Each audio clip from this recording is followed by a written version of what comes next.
Siapa Syekh Said Ahmad Zaini Dahlan? Beliau adalah maha gurunya ulama-ulama Jawa.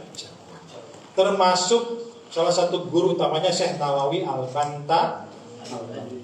Beliau mufti Syafi'i terakhir yang ada di Saudi, yang ada di Haramain sebelum akhirnya Haramain dikuasai oleh Ibnu Sa'ud dan memberlakukan paham wahab. Mungkin terakhir sama sini. Ulama-ulama Nusantara bahkan sampai saat ini kiai-kiai kita pasti sanadnya nyambung ke Syekh Zaini dan pasti kiai-kiai orang nyambung ke Syekh Nawawi. Syekh Nawawi nyambung ke Syekh Nawawi yang pertama.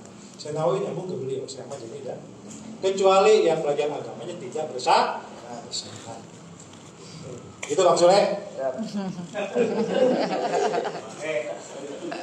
Ya, sana penting sana. Iklan. Ini yang tadi enggak sempat. Nah,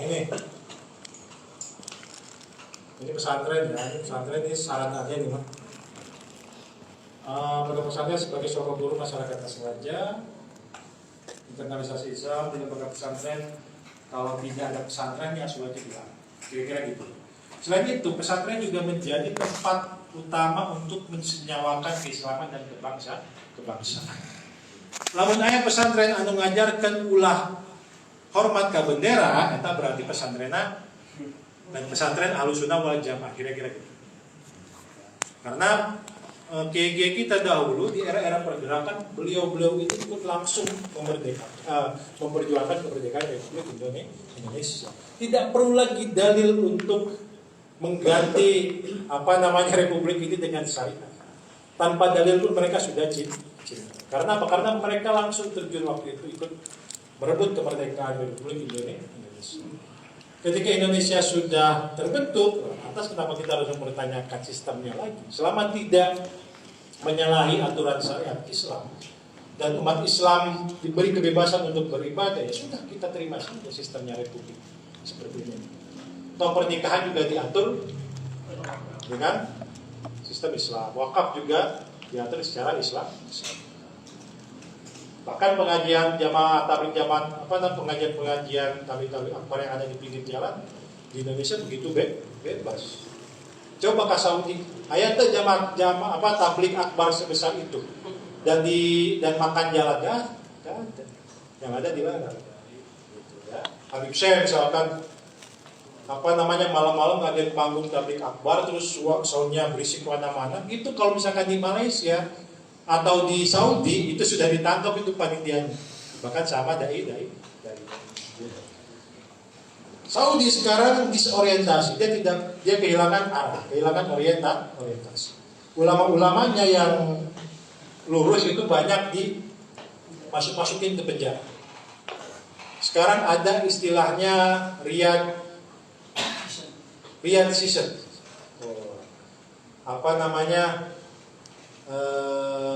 Artis-artis dunia dari Hollywood itu didatangkan untuk isi konser-konser yang ada di Saudi. Yang ada di Saudi, di Riyadh season.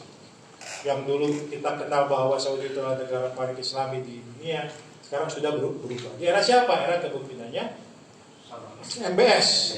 Muhammad bin Salman. MBS. Bukan MBJ, Legend Talk. Tentang pesantren tradisional apa mengalami kemerosot dari sisi kualitas maupun kuantitas. Ya, merosot pesantren tradisional ini harus diakui. Kualitas siapa? Kualitas kiai-kiainya gitu. Kalau sekarang kiai-kiainya udah lomba karena proposal sih.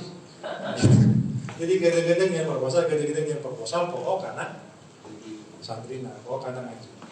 Kemudian minim kaderisasi, kiai tidak menyiapkan kaderisasi dan kompeten. Selain minim kaderisasi tidak menyiapkan penerusnya, kadang kiai juga ketika mengambil mantu, misalkan punya anak perempuan, ngambil mantu dari luar. Wah itu kalau mantunya bisa ngaji atau bisa ngebadalin orang tuanya, alhamdulillah gitu kan. Tapi lamun tuh bisa ngaji, kayak lamun asuhannya masih mending. Kalau misalkan yang diambil mantunya aktivis HTI itu yang parah. Yang ada pesantren yang tadinya Ahlussunnah wal Jamaah diubah menjadi pesantren ada di sini Emak, bantu aja nak.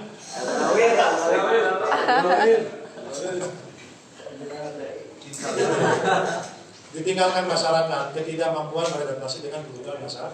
Banyak pesantren yang ditinggalkan masyarakat karena tidak bisa beradaptasi. Tidak mampu bertahan menghadapi program pendidikan klasikal formal sekolah. Tapi saran saya sih, ya pesantren tradisional tetap pertahankan di sisi tradisional. Kalau memang nggak bisa bikin sekolah, ya nggak usah bikin sekolah. Udah ngaji sorogan pasaran udah gitu aja, nggak usah dibuka kelas sekolah formal dan lain sebagainya. Karena karakteristik pesantren justru di situ. Cuma tadi dari sisi kualitas keilmuan dan sebagainya ditingkatkan, kemudian sistematikanya lebih diatur. Banyak pesantren tua yang sampai saat ini bertahan dengan tradisi-tradisi pesantren seperti Lirboyo, Boso di Jawa Barat. Gimana tuh? Cita Rasul. Di Bogor ini ada pesantren terkenal yang dulu menjadi rujukan tidak hanya santri, kiai juga malah pada ngaji di situ. Ada di Maribaya. Maribaya itu di mana? Jasinga apa sih udah? Jasinga, ada di Koleang. Ya. Terus Rojakia di mana Rojakia? Wisadeng. Kiai siapa? Oh, Malim Roza. Pesantrennya Roza? Atau Hidayatul Wildan. Oh, bukan pesantren Wildan, bukan? Itu pesantren Ki Makmur. Ki Makmur Zawawi itu beliau sebelumnya kan ketua Dewan Penasihat MUI ya, Wanhat. Beliau itu salah satu kiai yang tidak mau pesantrennya diformalkan.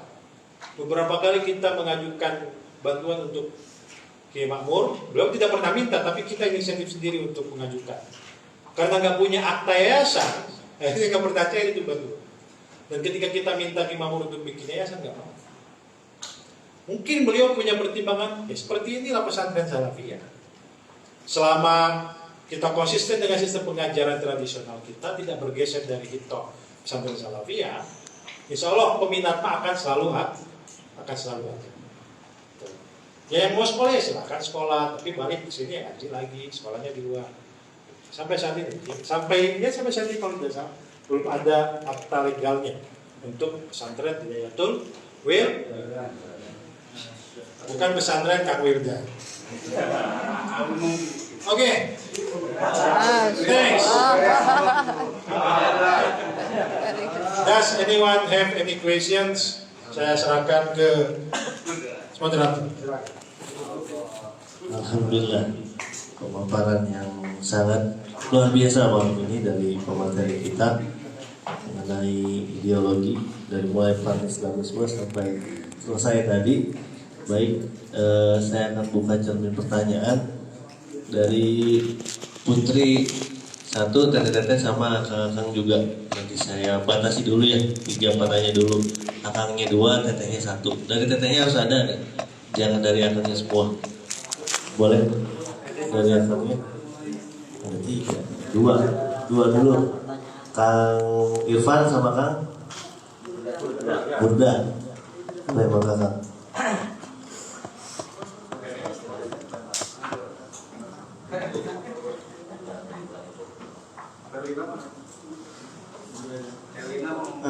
Baik, hatur nuhun tentang penjelasannya. Tadi dari awal sampai akhir ya, saya cermati juga. Kemudian sampai terakhir itu tantangan pesantren ya. Pesantren Kopong itu banyak di Cibudek juga. Sekarang itu kiainya meninggal, kosong gitu. Karena betul kaderisasinya seperti pesantren yang di UA saya juga kosong gitu.